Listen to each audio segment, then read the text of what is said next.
안녕하세요. 윌리엄 리입니다. 문재인 일당은 원하는 걸 얻을 수 없으나 제가 제목을 너무 단정적으로 단 것은 제목을 다 쓰다가는 너무 길어질 수밖에 없어서입니다. 제목을 정확히 쓰자면 문재인 일당이 원하는 걸 얻을 확률은 지극히 희박하지만 이라고 해야 할 겁니다. 다른 건 몰라도 문재인 일당이 무무도전의 정신이 치열하다는 건 인정해 줄 수밖에 없습니다. 여기서 무무라는 건 무한히 무모한의 약자입니다. 이 상황에서 그들은 남한에서 영구 집권을 위해 몸부림을 치고 있습니다. 그들이 원래 원하던 적화 통일의 가능성은 이미 많이 희박해졌습니다. 최소한 트럼프 집권기 내에는 불가능하다고 봐야죠. 그런데 가장 큰 문제는 이 무무도전 과정에 국가를 어느 정도로 망가뜨리냐가 관건이 되었습니다.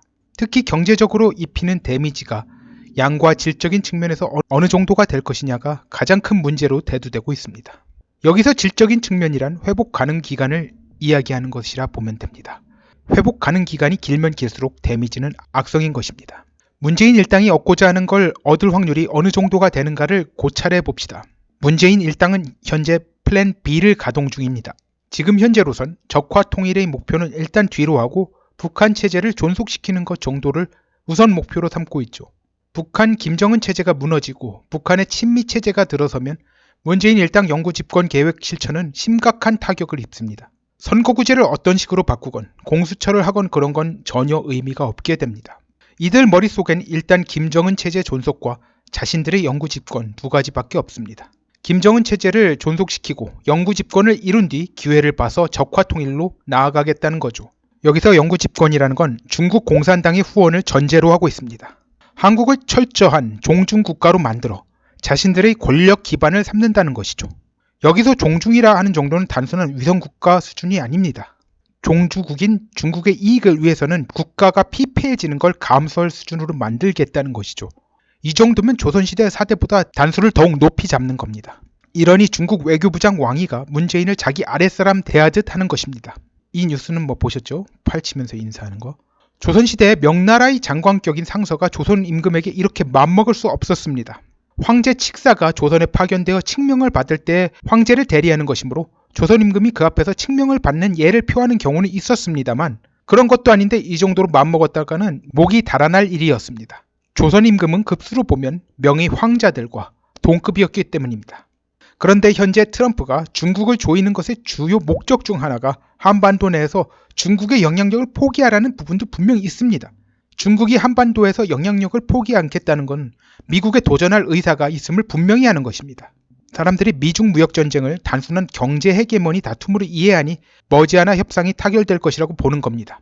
증권 투자계에 종사하는 사람들 중에 이런 사람들이 적지 않다는데 이 사람들은 고객의 돈 축내는 기생충이라 해도 과언이 아닙니다. 자기가 전문가라 불리는 분야에서 식견이 이 정도로 형편없는데 이걸로 밥 벌어먹고 사는 건 정말 양심 없는 일이죠. 제가 들은 바로는 이런 자들 절대 다수가 문재인 지지자들입니다. 미중 경제전쟁은 겉으로만 경제전쟁이지 실제로는 미중 패권전쟁이고 트럼프는 미국이 칼자루, 중국이 칼날을 쥐고 있는 상황을 최대한도로 미국에게 유리하게 이용하되 사태가 유혈화되지 않는 수준으로 진행시키는 것입니다. 그래서 표면적으로는 경제전쟁으로 보이는 것뿐입니다.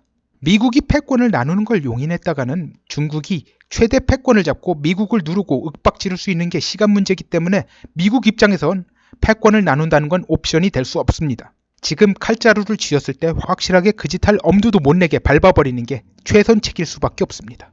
안 그러면 바보죠.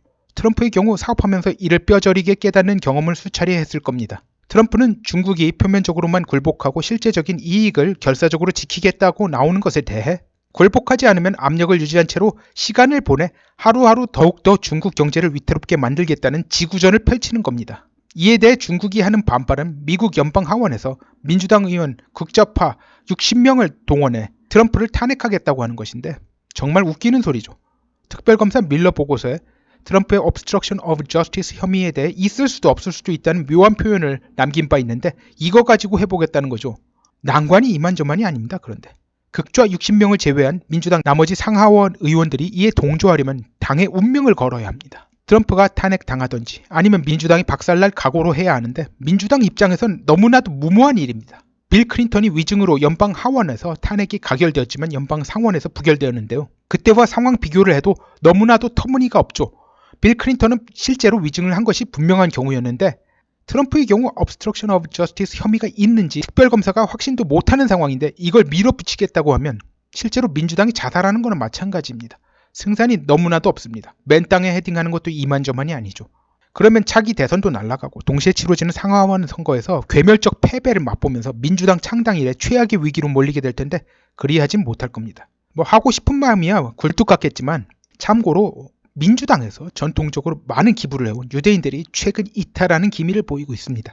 유대인들이 민주당을 지지해온 것의 가장 큰 동기는 이스라엘 건국 당시 이스라엘 국가 승인을 해준 해리 S. 트루먼에 대한 고마움에서 출발한 겁니다.